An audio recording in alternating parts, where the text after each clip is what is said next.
Welcome to yet another episode of Arabian Inspirations. Today we are blessed with the presence of a global icon who made remarkable achievements throughout his career and still continuing his success story to achieve his dream of a better world by passing over the values and skills he acquired from a lifetime of martial arts. He is a multi-achiever and champion, 3 times world champion, 9 times Australian champion, 8 Dan black belt holder, KBI World Chief Instructor and former Australian national team coach. Many more to be added to his credit. He has been honored with the title SHIHAN, the teacher of teachers. Our honorable guest, SHIHAN Wayne MACDONALD. He is a true inspiration to all of us, and let us welcome SHIHAN Wayne to Arabian Inspirations. Hi Wayne, welcome to Arabian Inspirations and thank you for your time. Pleasure, great to be here.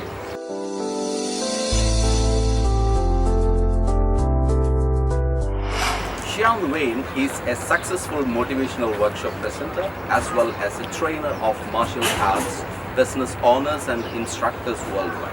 He also runs successful self-defense classes across all ages in UAE and via his unique private online coaching sessions.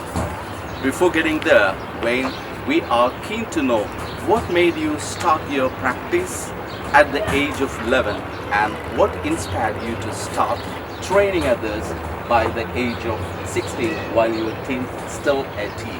Well, obviously it's the reason I'm doing what I'm doing now. I was very young and shy. As you can see, I'm not very big in stature, so red hair, freckles, small. I was bullied at school, so I decided that I needed something to give me a little bit of confidence.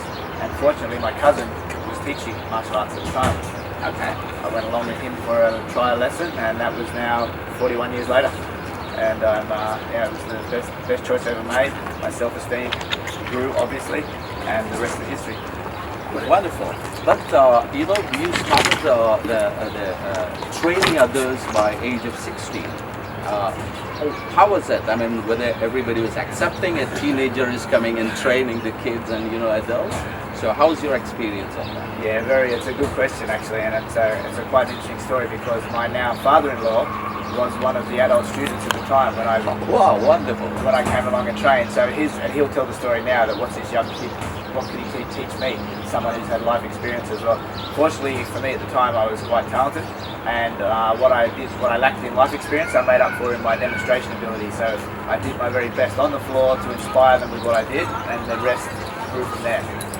Okay, so with the martial art, how did it help you to form your behavior, your career? And what was the college that you from? I think my parents separated when I was quite young. I was 4, and I was raised by 3 women. Unfortunately, my mother, my grandmother, and an aunt. So I lacked any male mentorship, but the qualities they gave me actually was probably what set me up to be as successful as I was. But the big thing that came out of the martial arts for me was self-esteem and how I could actually believe that when things are tough, you can give up. It's not like a video game, you can't reset. Sure. You actually have to take that next step and go a little bit harder, and I think the qualities that they instilled in me, and then the martial arts on top of that, is created a successful mindset. Interesting. So this, which form of the martial arts you started with? You started with karate or any other martial arts? Yeah, no, I started with karate. That's my main focus and always has been lifelong is karate. I've branched off and done a few different things for interest, but it's always back to karate. Okay. So I believe that is what actually helped you to get into the Australian national team. That's correct. Yeah. It was karate, yeah. Yeah, I was seeing that by 1986, you were the youngest member of Australian national senior karate team for the World Championship, and been there almost 17 years. You've been with the team. Yeah, that was so how did you get into the team? What was the selection process? What was your experience? Yeah, I did it back to front. In Australia we have states, and then we have the national, so you have your state team and the national team. And I was very fortunate. The year that I was looking at when I was 17 was when a lot of children are finishing their higher levels at school. And I didn't even place in the state titles. I came 4th, I think it was. But the 2 guys that were picked in the 1st and 2nd place, they decided to focus on their studies. So then the 3rd and 4th players came through, and I didn't even win a state title, but I went straight and won the national title. And then from that, that moved me into the national team in '86, based on my results for the national title. So I came from an unknown young child into a men's team, which was quite daunting. And the world titles were in Australia at the time, so there was a lot of pressure to make the team. So I was very fortunate I was around the right people at the right time, and everything just fell into place. Yeah, I've seen you've been 9 times the state champion, right? Before joining to the team, or while you were in the team as well? While I was in the team. So I didn't make a state championship until I won a national title, and then after that, I didn't lose a state title after that. That's self-belief. And 3 times you've been the world champion. Yeah. I sort of snuck 2 in at one tournament there. I won my weight division. I also won an open at one event, and then I won the open at a following event 3 years later. So I believe your achievement in the national team probably taken you as a former coach of the Australian national team. So how long you been with the team as a coach? Well, I was actually there I retired from competing in 2002, and then I moved into coaching pretty well straight after that. I'm one of those people that like to know exactly why things are done and the way we should train. And so when I was instructed by coaches to get in the gym and do work, so I decided to learn about the body and how it worked. Okay. So I was fortunate to become a coach, strength and conditioning coach first, on training athletes and what they need to do outside their actual karate training and what they need to do to become a professional athlete. All right. So how was your experience as a coach, and what are the challenges you have? Yeah, Australia's quite vast. So our biggest problem in Australia is actually having all the athletes spread across the country, and we only get them together maybe twice a year. So that's the challenge, and that's when my concept of actually teaching online and coaching online first came along. But unfortunately, back in the early 2000s, we didn't have the technology we have now. So it's only now we're starting to bring in that availability to coach anyone anywhere in the world at the same time. In 1996, so what was the significance, and how was your relationship with Karate Budokan? Karate Budokan was my founding style. It's where I've been since a young child, and fortunately I had a great connection with the chief instructor of Australia, who was the son of the founder of Karate Budokan International. And unfortunately in '96 his father passed away, but I was then bestowed with the honour of being the world chief instructor. So he was the grandmaster, and it was my job then to actually look around the world and actually help guide the instructors with their development and their progress for all of the world. Okay. By the way, when did you move to UAE? It was actually 4 years ago, 2015. Okay. So what actually brought you to this part of the world? Well, as I mentioned, Australia is quite vast, but it also is a long way away. So when I was bestowed the role of World Chief Instructor, I discovered that for me to seriously get to the rest of the world from Australia was quite a challenge. Right. And we visited here for martial arts, for karate in 2011, I think it was, and we realised what a great hub it is, and how from this one area you can actually get to most of the world, and most of the world loves to come here as well. So it was a great blend of both. So accessibility is very much. Of course. And now I've been here for 4 years, the wonderful people, the culture, and the quality of life. SHIHAN Wayne has developed and enhanced a unique non-martial arts program based on essential life skills, survivals, and safety curriculum for women and children, which adapts to the needs and requirements of the next generation in modern society, right from the grassroots level. Let us ask Wayne about the importance of such a curriculum in the current time and the near future. It's life-changing. Probably going back to how it all started, it was my wife and I had a martial arts full-time school in Noosa in Australia, a beautiful place, and we prided ourselves on not just teaching the punching and kicking, but actually sitting the children down each lesson and talking about life skills. Whether that may be resilience, it might be honesty, courtesy, respect, but it was a big part of what we do. Bully prevention was obviously a big part of what we do with young children. And fortunately, one afternoon I had a police officer who was there watching his daughter train. At the end of the session, he came over to me and said, "Is there any way we can get this out to everybody, not just the children in your karate class?" So that sparked an interest.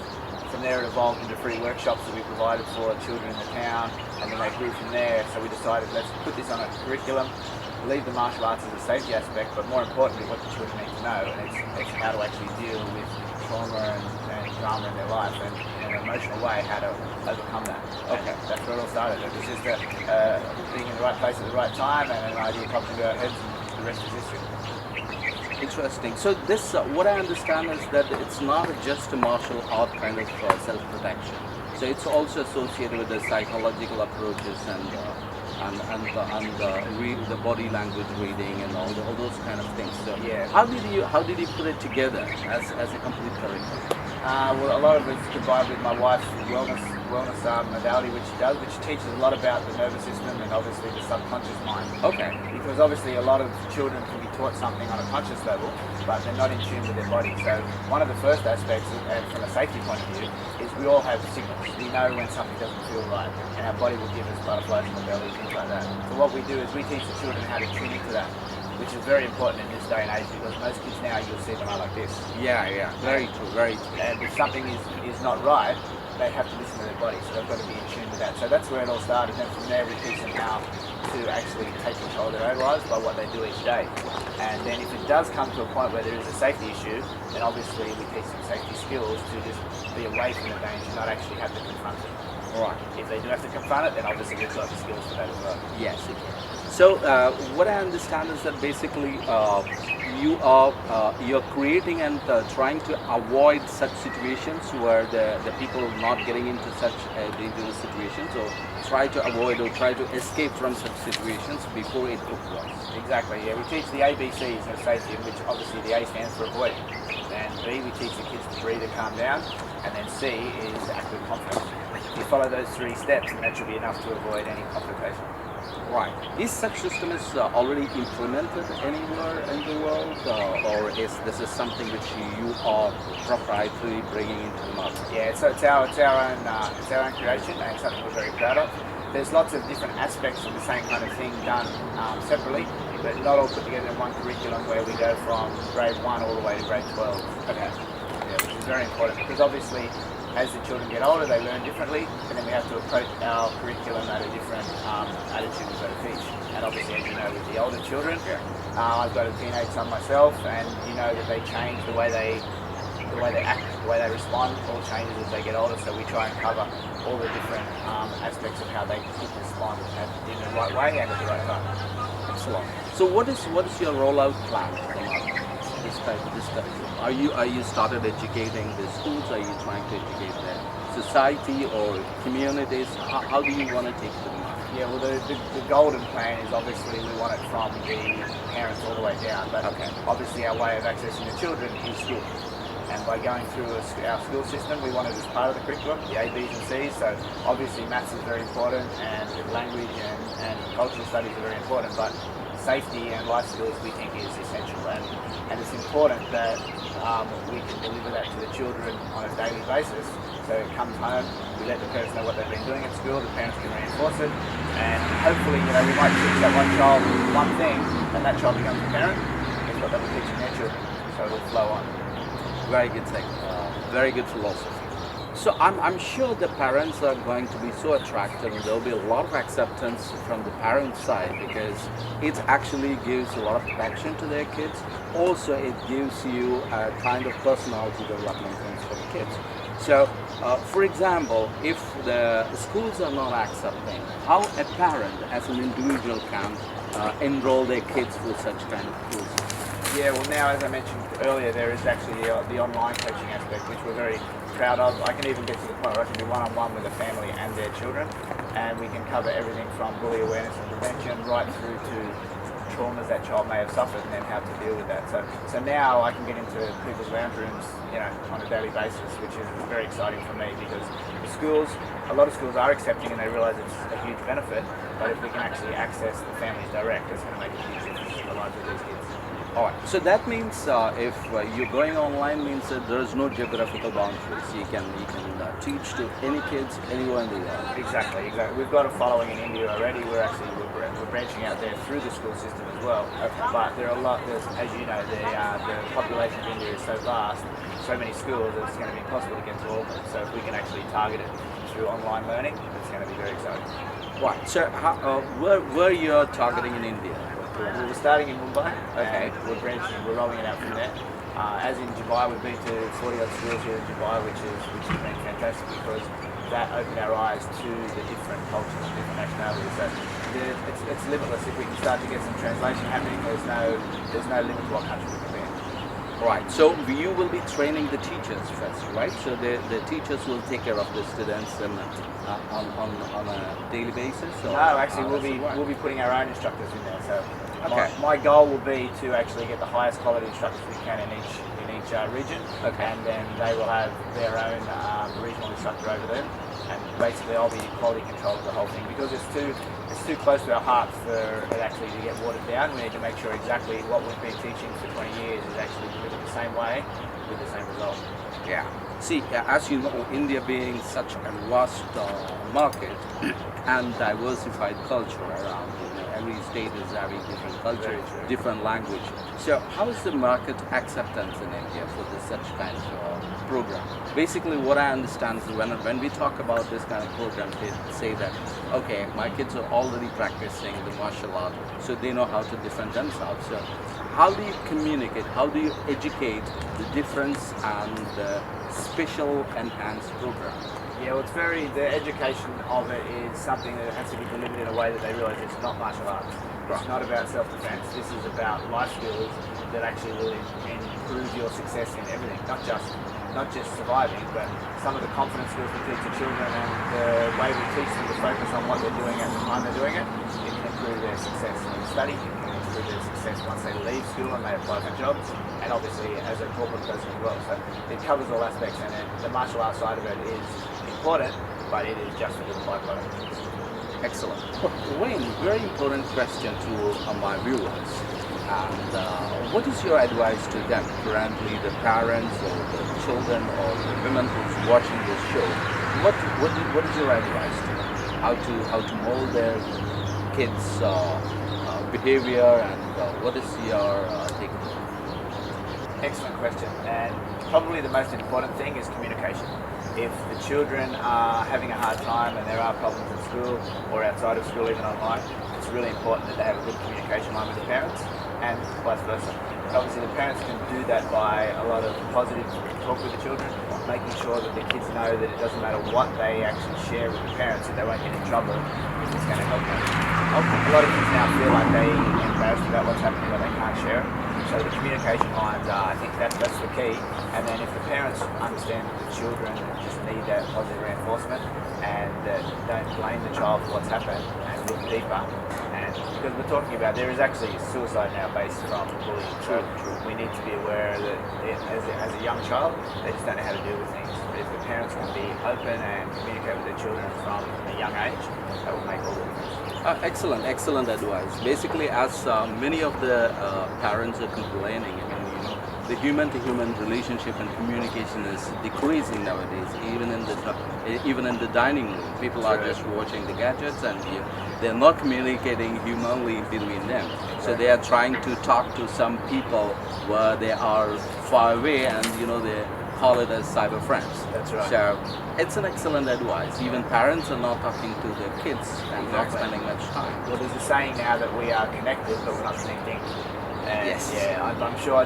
Very well said. There was a wonderful thing I saw on Facebook, I think it was, and an artist actually took the device out of the hands of the people in the photos, and basically you could see that everybody was distracted. There was no eye contact being made.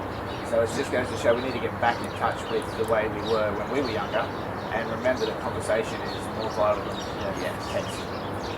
Wayne, after this talk, this discussion between us, I'm sure that many people want to know where they can contact you, because they might have questions, they might need to get your advice, your assistance, So where can they contact you? Well, our website is masterclassmat.com. So that's Masterclass MAT.com. And then obviously my email is directly wayne@masterclassmat.com, so they can grab me on there. And on there there's links to my phone number, my WhatsApp, things like that. It's one of those things that I'd love to talk to parents. I've got no limit to as many communication I can receive. I'm happy to answer it personally. Right. Dear SHIHAN Wayne, thank you so much for the time you spent with us, and the discussion was extremely informative and inspiring. We wish you all the very best with your initiatives. Thank Thanks so much, Dylan. It was a pleasure. Wonderful interview, and Arabian Inspirations is great for me now that I'll be tuning in regularly. Thank you very much. It was indeed a pleasure talking with SHIHAN Wayne, and hope you all enjoyed this episode. We shall be back with new talents who can inspire us with their achievements and determination. Till then, goodbye and God bless you all.